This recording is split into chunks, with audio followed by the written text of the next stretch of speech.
Hi, fourth graders, it's Miss Leon. We are in the next part of our learning for our historical fiction book club, lesson 12. Today we are going to be talking about, with our fiction novel, how we go ahead and build some background knowledge and deepen our understanding. Readers just don't limit themselves to the book that they're reading. They research and they gather sources. Our story is Number the Stars. And this book is based around the Holocaust and World War II over in Europe, where the Holocaust was happening and within territories that had Nazis.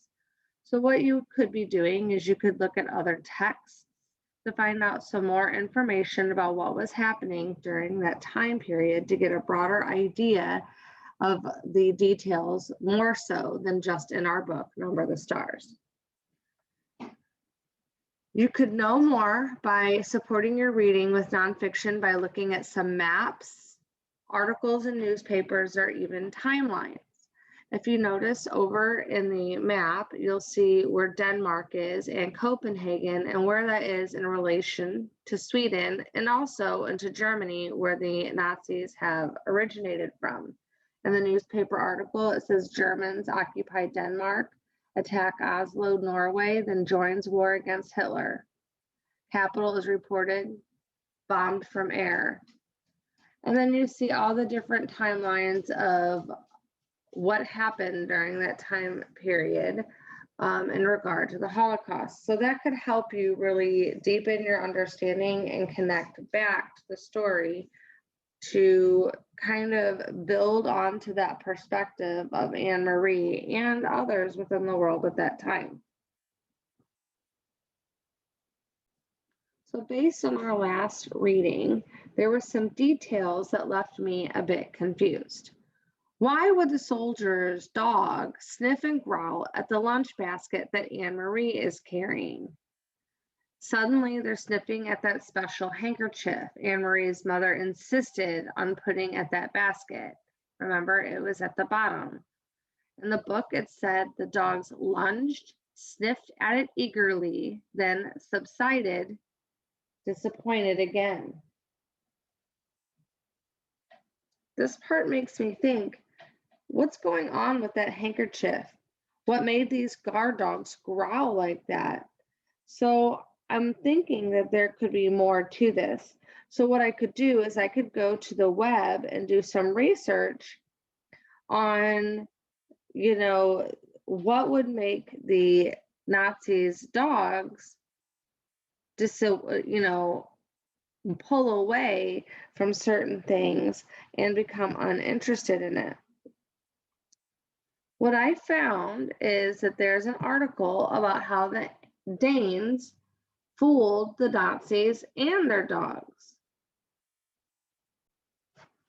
In this article, I find that it says, how did the majority of the Jews in Denmark escape to Sweden? The Jews were smuggled across the sea, the Baltic Sea, the Kattegat, to Sweden in boats of local fishermen like Henrik's.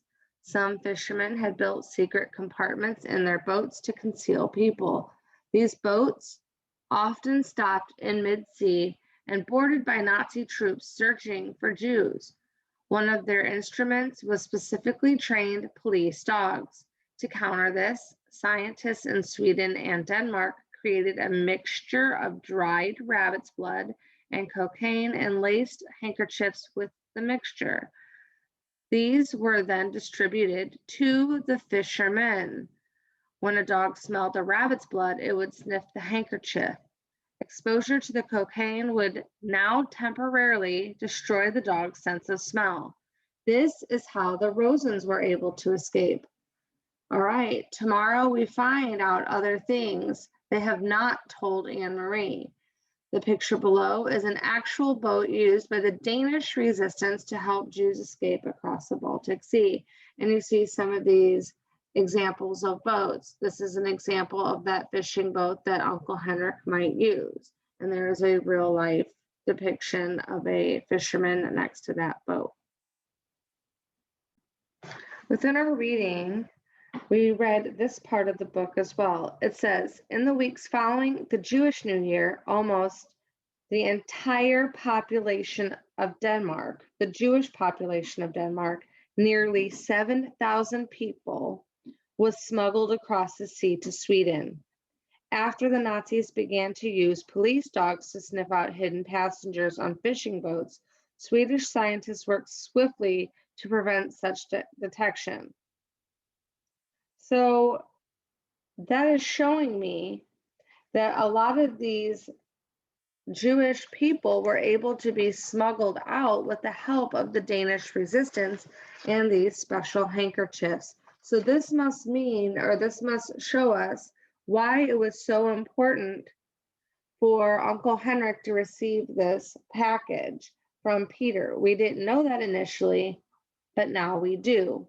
So how does this information fit in with what you know, add to it, or deepen what you already know? I understand the story better now. Anne Marie's mother was sending a special handkerchief along to protect the Johansons from these dogs. And not telling her exactly what it was also protected Anne Marie. This helps me now understand Anne Marie's perspective better. She had no idea that the handkerchief was so important. Again, her parents are protecting her from knowing too much. So when you come to parts like this, I want you to pay attention to when you have some of these questions. Put your book down, go to the internet and find out more. Get some articles, look at some maps, look at some, timelines, or even other books to help you deepen your learning.